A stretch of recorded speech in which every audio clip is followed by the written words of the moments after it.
Well, thank you very much for tuning in to this Prostate Cancer Foundation of Australia webinar for Men's Health Week. It is a delight to have you. We begin today by acknowledging the traditional custodians of the land on which we meet, and we pay our respects to elders past and present.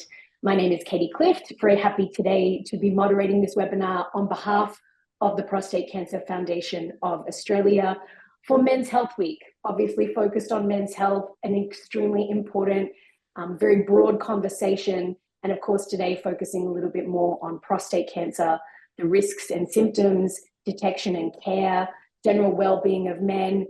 And personally for myself as a cancer survivor, very excited to facilitate this discussion today and talk about these topics, which are pertinent, extremely important and crucial for everyone tuning in. And over to my esteemed panel, very excited to be leading and facilitating this discussion today. We have Professor Rob Newton, who's a professor of exercise medicine at Edith Cowan University. Warren Foster, aka Woz, is the founder of WazaConda and a men's health advocate. And Andrew Bills, who joins us as a prostate cancer survivor to share a little bit more about his story today. Thank you to all of you for your time. We are looking forward to a great discussion.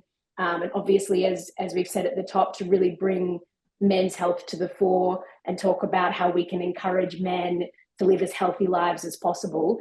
Rob, we might start with you. You and I had a great discussion for PCFA's Blue Sky News, the latest edition that's come out. You've done obviously a lot of work into exercise and the benefits for men. Also, we talked about, one of these first research pieces in the world recently showing the link between exercise and reduction of risk in prostate cancer. Talk us through that. Talk us through what Men's Health Week means to you in that context. Oh, certainly, Katie. Yes, it's quite exciting to see this week dedicated again to men's health. I think that obviously men's health is exceptionally important for all people right across the world. And it's particularly important, I think, when we look at in terms of prostate cancer, which is the most common non-skin cancer now in Australians. It's not the most deadly by far, but it is the most common, and it's now moving much more towards a chronic disease, and men are living with prostate cancer much longer, which is good, but it also carries a lot of survivorship issues as well. And that's why I think this is very important to talk about how men can live not only with long quantity of life, but have quality of life as well throughout that period. So, and it's a great encouragement for men as well, right? We're talking, in Men's Health Week, again, it's a very broad umbrella and conversation about what men can do to be as healthy as possible. What role do you see exercise playing in that? And I guess what would be your encouragement to people listening? Because it doesn't have to be a huge regimen, a big mountain to overcome. There's very easy things, Rob, that people can do to kind of introduce that health and reduce their risk of prostate cancer. Absolutely. And I think what's important for us all to remember, that is to be physically active throughout our life. Unfortunately, with all of the modern conveniences of vehicles, and we do our best to build our environment to, in many ways, limit our amount of physical activity. And that's causing enormous problems for us. We do know that if you are physically inactive, you're much more likely to develop prostate cancer in the first place. And certainly if you are sedentary during the course of your prostate cancer, your outcomes are going to be much worse. So I think a clear message from me would be in this Men's Health Week that all men should be physically active on most, if not every day. Also get all your partners and friends and sons, daughters, relatives, whoever, out physically active as well, because it's just becoming so clear that physical activity and even targeted exercise as well is so important for health. It's absolutely crucial. Humans are made to move. If we don't move, we have a whole series of problems, and those problems are quite difficult in terms of developing chronic diseases like cancer, and they can be quite debilitating. And yes, we have fantastic medical treatments and they're improving every year, but you really don't ever want to have to use them. It's a very fair point. And on that point, maybe Andrew, over to you, because you have, as we said at the top, a personal experience and were diagnosed with prostate cancer in 2020. Tell us a little bit, I guess, at the top about your story. Sure. Yeah, look, I'm a cancer survivor, so I was actually 2019. It's just coming up for 5 years, and I started a new job, and I got on my first week, someone put a proposal in front of me for a corporate health program, and I said, absolutely, I firmly believe in these. This will help save someone's life. Little did I know, about sort of 7, 8 months later, that led to me sitting in front of a doctor, and I had the testing showed PSA levels below my threshold for a person who's in their early 50s, but they knew that I'd had a history of regularly getting myself checked. So I had that trend, and that trend showed my PSA had moved in a 9-month period by more than 10%. And that then led to a whole diagnosis of confirming that I had, aggressive cancer, that I really had to get a prostatectomy to deal with it. But I guess the key thing for me about this is, because I was getting myself checked, because I had a history, I actually had options because we got onto it so early. So I wasn't advanced. I didn't have to have radio, chemo, or any other treatment. I just had, which was pretty major surgery, I get that. But I consider myself really lucky. And a lot of men, wait probably till it's too late to start that testing. And as a result, they miss that, being able to move on it quickly if you've got an early sign. And that's the benefit of, I guess, my circumstances. So, 5 years on, fully recovered, living the life I had beforehand, and all through, getting onto it early, getting myself checked. So, yeah, I mean, that early detection piece is obviously vital. And I think you make a great point about, in some cases, you do have a family history or an indication to start checking early. What would be your message to men listening right now in terms of, I guess, being aware of that, but also being mindful of their health overall and ensuring they do what they can? Yeah, look, I think it's really, really important, Katie. I was obsessed with my health courtesy of my father dying of a heart attack when I was 12. So that tends to leave quite an impression in your mind. So I was fixated with heart disease and blood pressure and cholesterol and everything, and that led to that regular checking. So get yourself checked regularly, because it's not just the prostate, it's your overall health and well-being. And information gives you choices, gives you options. But if you choose to do nothing about it, you don't get those options, and often it's too late. I think the other key thing about what you raise is, I think one of the problems we have is people say it's an old man's disease, prostate cancer, And I quite often hear doctors saying, oh, you don't need to worry about getting yourself checked till you're in your 60s. I was 52. My best friend died 2 years ago. He got diagnosed at 44, and no family history. So the biggest increase in diagnosis in men is in that mid 40s, 50s. It's not too early to start in your 40s, right? Late 30s, 40s. If you've got family history, you should be starting, easily in your 30s.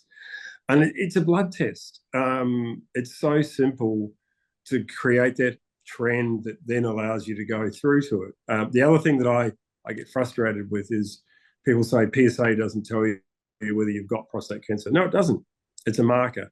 And that marker leads to a whole process of other diagnosis and other tests that can confirm what sort of cancer you have and what your options are. So that my key message is, don't leave it till it's too late. Get yourself checked. Focus on your overall health and well-being, because then you'll have choices. But if you choose to do nothing about it, you don't have a lot of choice.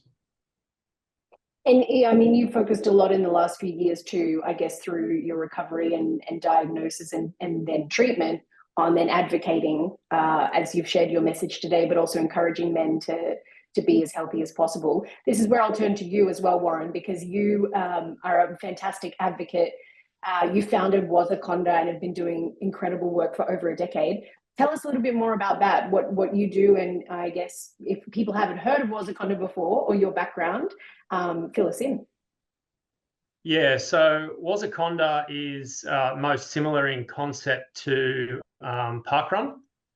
So WazaConda provides free weekly workout sessions, small group workout sessions. And yeah, it was started in 2010, and yeah, it's just brings people together here in Brisbane, and it provides an opportunity for people to get cardiovascular exercise, but probably more importantly, it facilitates people getting together and connecting offline. I guess, I mean, that for me, the community aspect is a really important part, right? It gets men together regularly, gets people out and being active, but also you foster that connection with people. I mean, that must be a big part of what you see in terms of this entire health piece, that community aspect, bringing people together and making sure it's consistent. Yeah, so we've got about 120 people, active members at the moment, and it's branched out. It originally started with just a running group doing high intensity interval training sessions on a Thursday morning, but we've now branched out. We've got a cycling group and we've got a swimming group, so sort of harking back to my triathlon background there, and we accommodate for all ages and abilities. So it really is like a family sort of feel to it. And yeah, originally when we first started running, it was all just about the running, and we were sort of all reasonably good age group level triathletes who just wanted to improve our running fitness. A couple of years in, we started like going for coffee afterwards, and it kind of morphed into more of a social group than a running group.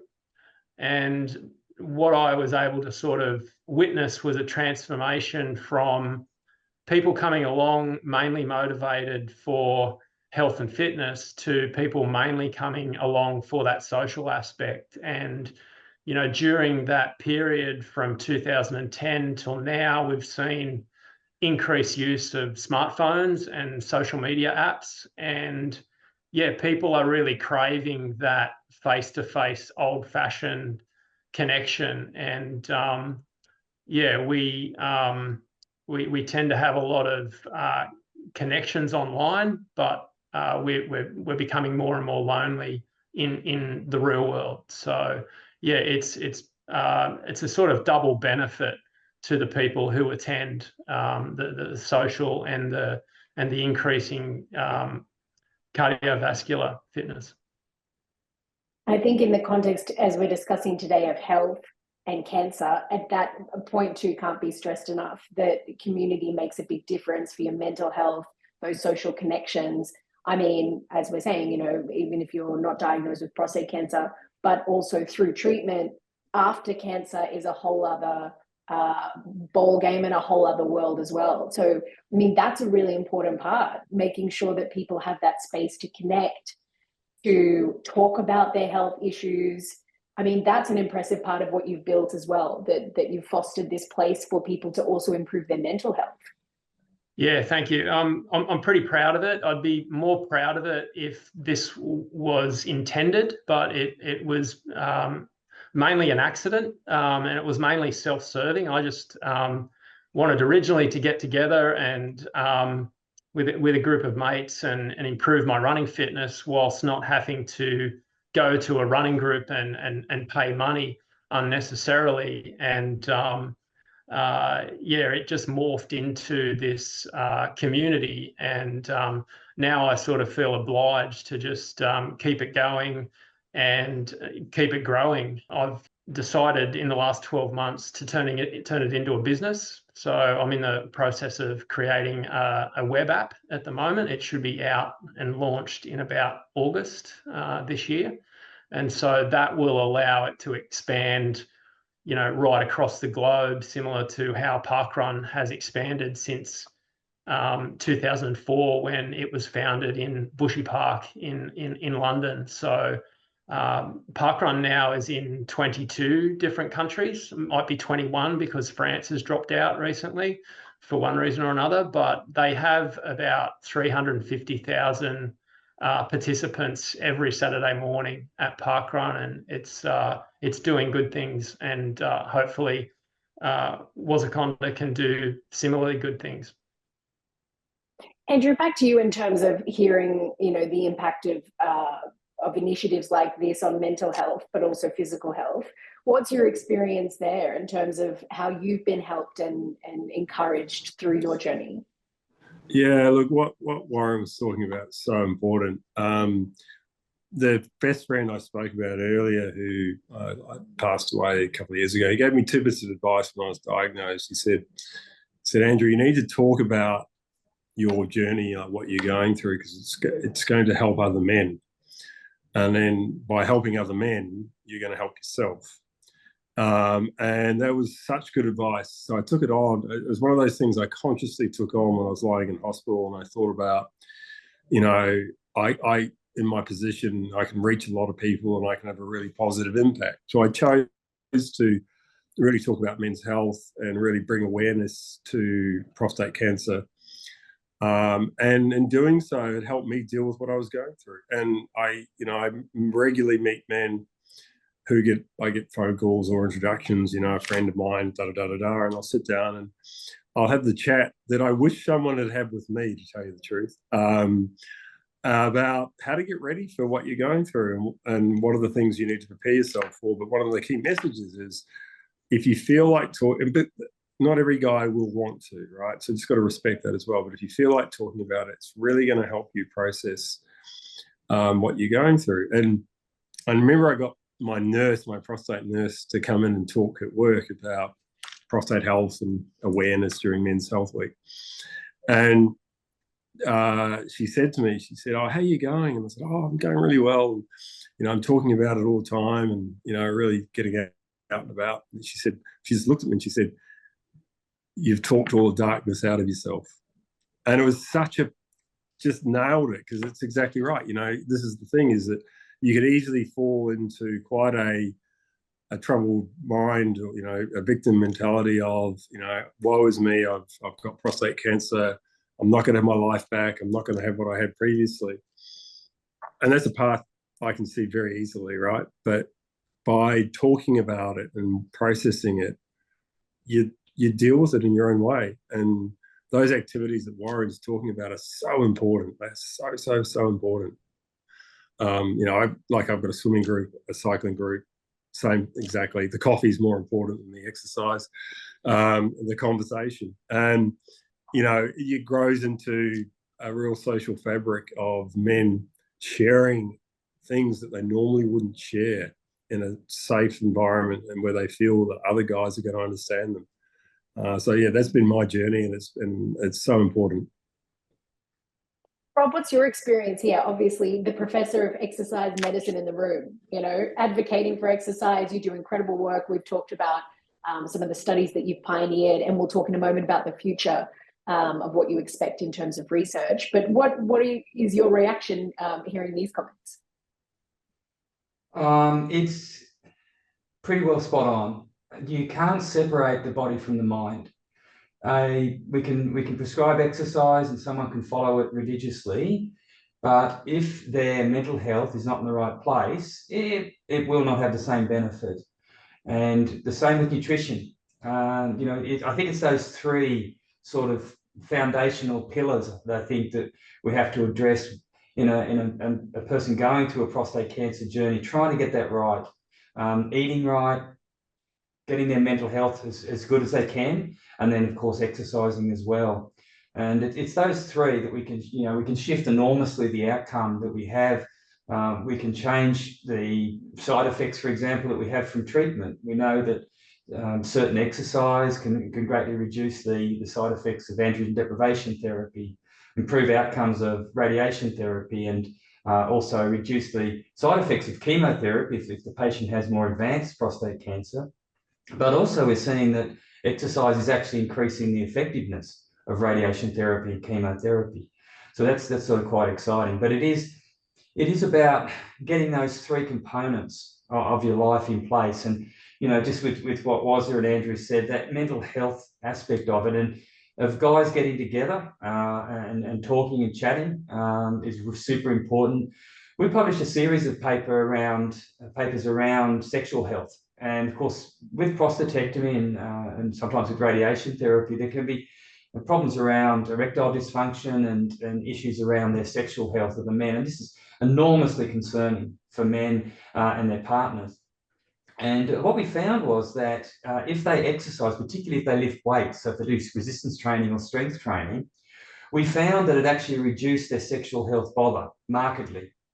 And in large part, it was because they were around with a group of other blokes lifting semi-heavy things together and, you know, chatting and talking blokey things.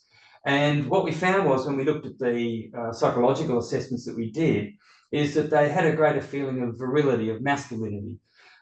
These in particular were men which were on androgen deprivation therapy or testosterone suppression. And this, you know, taking testosterone away has a huge negative impact on not just your physical characteristics, but also your mental health as well.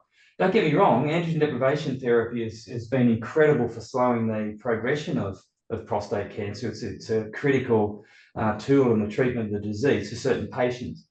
But it has these side effects. And what the men found was that getting in there and talking with each other and doing, you know, masculine type things really helped to overcome that, the feminizing effect that the drug has, and the issues around their sexual health.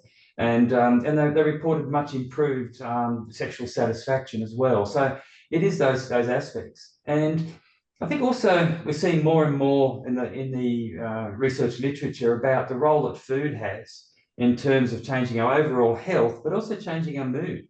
What we eat, you know, has enormous impacts on all of our hormones in our body, and changes our immune system and how effective it is, and also it helps to improve this systemic inflammation, which is quite common as well. And it's this combination of good quality food and also the exercise.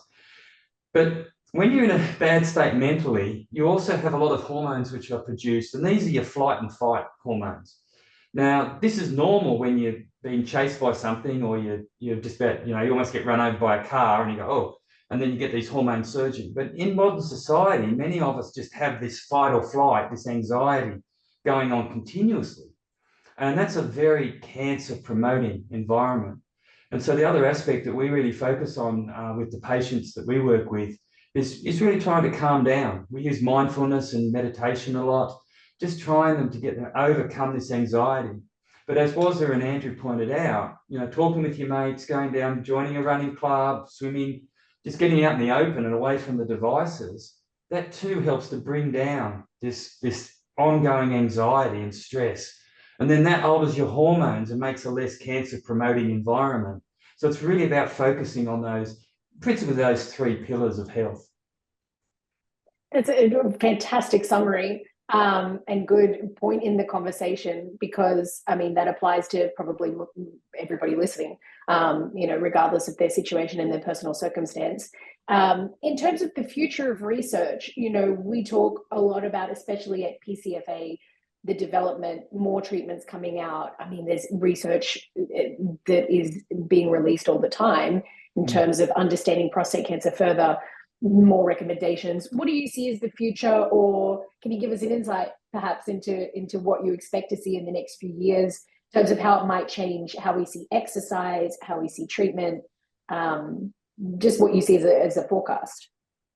Sure. I mean, this is a rapidly changing landscape, and it is changing rapidly in part because of the enormous investment in research that the PCFA makes.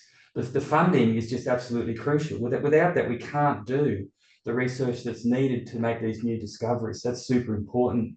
And the medical advancements now in cancer management, including prostate cancer, are just so rapid. We're finding better markers to detect it more early.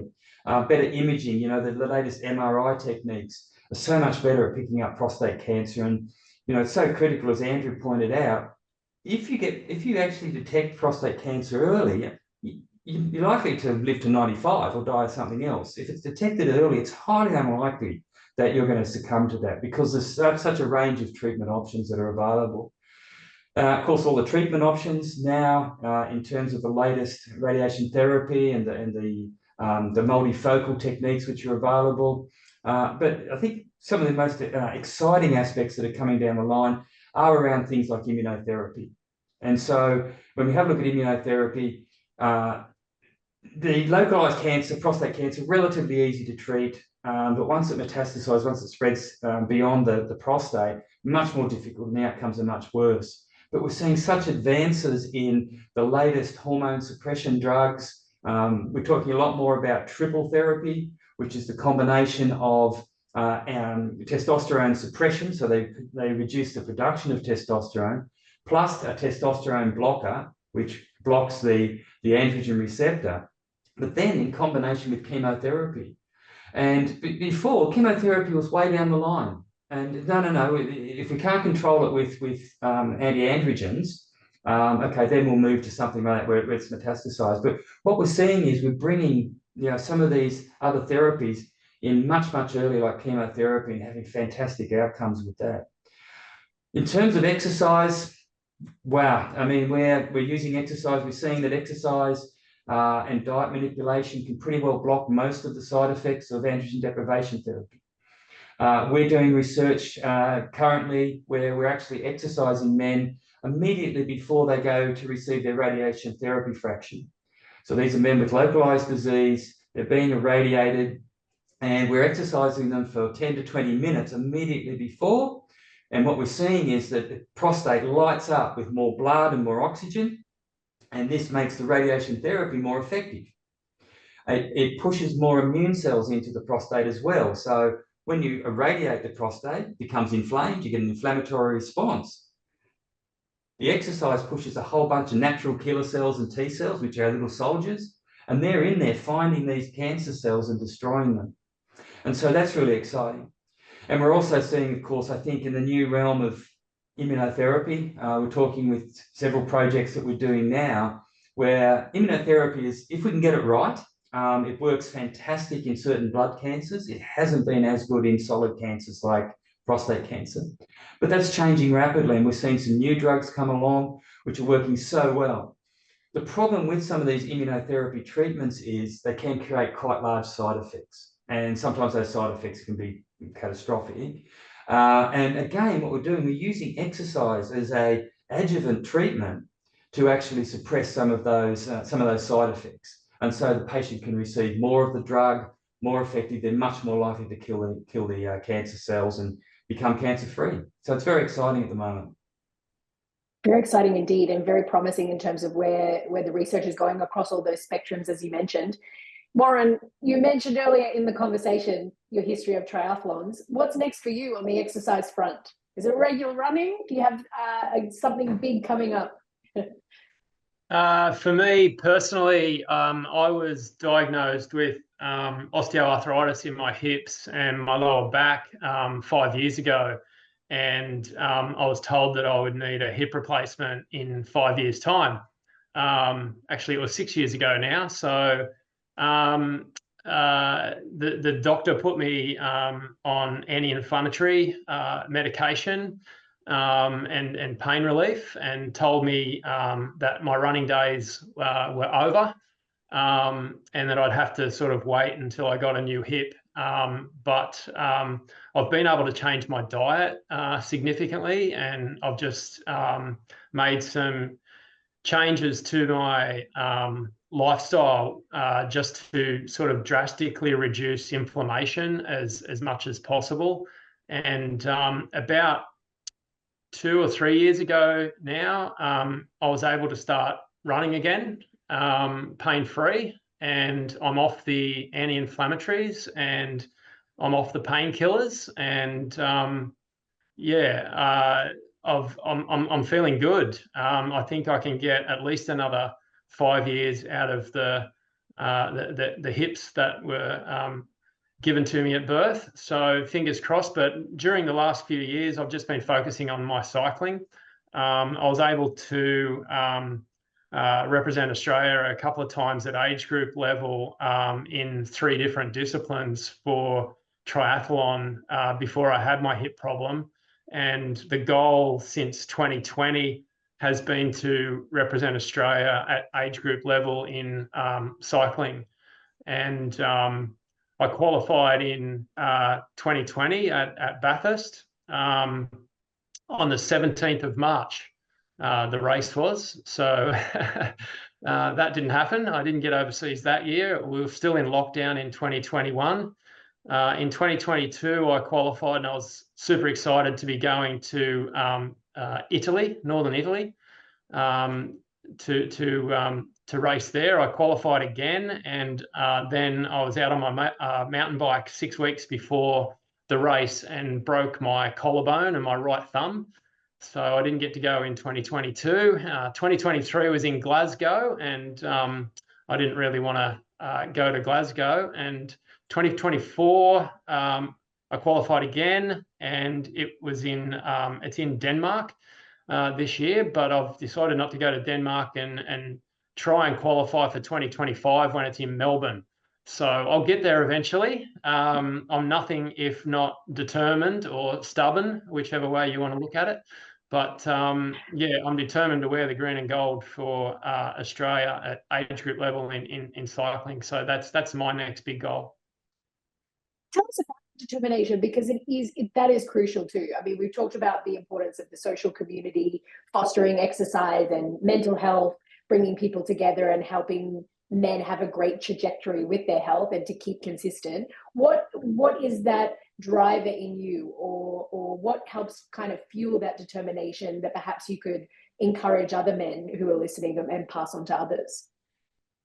Yeah, this is a question that I've wrestled with for a lot of years, actually, Katie, and I still don't have a solid answer on it, to be honest. I think back to when I was a kid. I've got an older brother, Rodney. He's a year and a half older than me, and he was the talented one in the family, particularly sporting wise. He was a very fast runner, and he was a good soccer player and golf player, and he was just better than me at everything. He was just naturally gifted, and I don't want to be too unkind, but he's not an athlete now, and it makes me wonder, why I had the motivation to achieve and he didn't. And the uncomfortable answer that I've sort of landed on at the moment is it's all about ego. And I think I've just got a bigger ego than my brother. So I think the determination comes from just seeking sort of external validation, to be honest. But yeah, it's an uncomfortable truth, but it's the truth that I've landed on so far. I think it's important to talk about, though, Andrew. I think you mentioned earlier about when you receive your diagnosis, as an example, not being a victim, making that choice of how you're going to process it in your mind, how you're going to be determined toward goals or to make it through treatment. What would you say was your experience, or some encouragement that you could share about how you handled it, were able to process it and keep moving? Yeah, look, I think it's, I'm a big fan of confronting the reality that you have, and not giving up in the belief that you'll get through it. And it's about little steps. So, when I was diagnosed, I'll give you an example. So when I was diagnosed, the first thing I went to was, right, I want to book you in. The surgeons or urologists told me, so I want to book you in. And, first thing in the morning, you do 2 of these a day. I want first up, so you're not tired. And so I got the date, it was tick, got that sorted, and then moved into the prostate physiotherapist to start building my pelvic floor. Because once you lose your prostate, that's a big issue for men. Tick that. And so these little steps, these little wins that you get along the way give you confidence, and confidence brings self-belief. And, you know, the exercise thing is a good example. So, you know, after I had the operation, you know, doing walks around the house, right, and then moving to going for a kilometre on the street, then going for 5 kilometres, and then building it up. You know, it was a step. And it's like, hey, you know, tick that off, and that gives you that inner belief. And I think that's really important. So whatever your advice is, whatever your approach is, break it down into small little steps and give yourself the satisfaction of achieving them. And that goes a long way mentally to confront what you're dealing with. It's so important. But not giving up on the brutal facts of, I've got cancer. I'm not going to pretend I don't. I'm not going to pretend how fatal it could be. Oh, you know, I'm not that it, you know, it's not fatal. I'm absolutely, totally accepting all of that, but giving myself this path. And I think that's really important. And exercise is, you know, like whatever your vice is, if it's walking, if it's tennis, whatever, cycling, running, whatever, you know, just give yourself these little goals to sort of start that journey. That's what worked for me. And it's an approach I take on life more generally. It's not just, you know, dealing with this. If you've got an enormous problem at work or you've got a personal issue, break it down into little steps. Don't get overawed by the enormity of what's in front of you. Otherwise, you can't see the wood for the trees because you're looking just too big. And I think that's served me well. And, you know, and it's something that I really use in my recovery from cancer. And it's very achievable, as you say, for people, whatever circumstance they're facing, to implement that sort of principle. I think my panelists would agree. We could talk for hours. Let's do one final round in terms of our Men's Health Week webinar. Your final messages to all men, all audiences that we have listening. Rob, over to you. One of the greatest problems that we face, again, I hate to come back to it and harp on it again, but physical activity and exercise has just dropped out of our communities. I think Warren pointed it out well, was it, that, you know, we're spending a lot of time in front of screens and it's really impacting our health badly. Now, that's a problem if you're healthy and you haven't got cancer. But if you have cancer, it's a major problem. And I think also, back to Andrew's point, is a little bit is better than none. What the evidence at the moment in Australia, for example, is that two in 3 men with prostate cancer are totally sedentary. They do no exercise at all. They're really compromising the capacity of their body to actually fight this disease. They're compromising the capacity of their body to deal with the treatments that they're getting. And so, as Andrew pointed out, it doesn't have to be going out and running a marathon. It doesn't mean that you have to adopt an athlete's lifestyle. It'd be nice if you did, it would be helpful, but you don't have to go that far. It's a little bit. It's just getting off the couch and getting out and doing something, and then building on that. And that's what's so important, is just getting out there and doing some physical activity. But probably my take-home message is that when you're in treatment, you need a much more targeted exercise prescription. You need to get assessed, preferably by an accredited exercise physiologist, to find out what is going to cause you the greatest morbidity and what possibly the risk of mortality, and then target that very, very specifically. We've moved to more precision exercise medicine, and I think anyone who's actually going through a prostate cancer journey, any physical activity is better than none. We can certainly do a lot better with a very targeted exercise prescription. Very nice summary, Rob. Looking forward to seeing more strides further in research that you produce. Warren, tell us where we can find out more about WazaConda and your final words for the webinar today. Yeah, so one thing we haven't spoken about is the importance of good sleep. I think in an overall, it's one of the main pillars of good health and well-being. And it's something that I've focused on a lot lately, and it's provided, you know, huge returns in our modern sort of lifestyles that we live. If we compare that back to a generation ago or 2 generations ago, we used to have big family units, and we used to live close to them, usually. we'd see our uncles and aunties and cousins and grandparents and grandchildren frequently.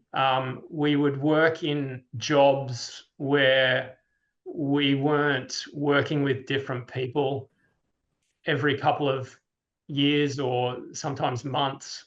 And we used to go to church. Not that I'm religious, but, you know, we had 3 communities of people. We had our workmates, we had our families, and we had our, you know, our church group. And that was good for us.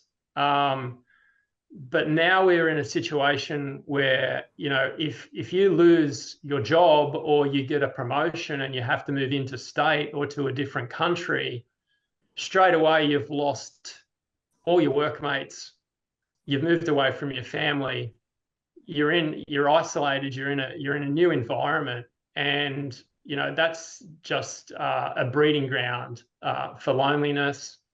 Loneliness leads to stress, leads to inflammation, leads to cancer. So just the realization of that as well. And you know the other thing too is we need to change how we look at exercise, because people who don't exercise often have the wrong idea about what exercise is. And I encourage anyone who's moved to Brisbane recently or is living in Brisbane and listening to this podcast, look me up, come along to a WazaConda session. And it's just, you know, it's about just moving your body. You don't have to kill yourself. It doesn't have to hurt. I hate that expression, no pain, no gain, because, you know, in the 14 years since WazaConda has existed, I've seen a lot of gains in a lot of people with very little to no pain. Amazing. I would second that. And maybe I'd see a lot of our panelists nodding along as well. Andrew, over to you for final remarks. Yeah, look, actually, I'll just follow up what something that Warren just said. Look, I've just moved from Brisbane to Adelaide a year ago. So exactly what you're describing. And yeah, I've reformed you know, friendship groups and work environment and all of those things. And it can be daunting. But a year on, I've got 3 cycling groups, a running group. And I think this is so important, because if it's just you yourself and you don't have that commitment and that team, that community that Warren's talking about, it's harder. And we're social beings, and being a part of a group is so important, whatever that group is. So I just really encourage you, you know, to build on what Warren said. My final point is, I guess it's where I started, and I think it's a message I'll never stop saying. You're never too young to start getting tested. Start now. You know, get that history. That trend will save your life. Believe me, all men will have prostate cancer at some point, whether they die with it or from it. And you know, you want to be able to enjoy the quality of life that you, whatever that is now, looking after yourself, getting yourself tested, being active, being a part of that community is all part of it. So start now and you'll forever be grateful. So yeah, you're never too young to start.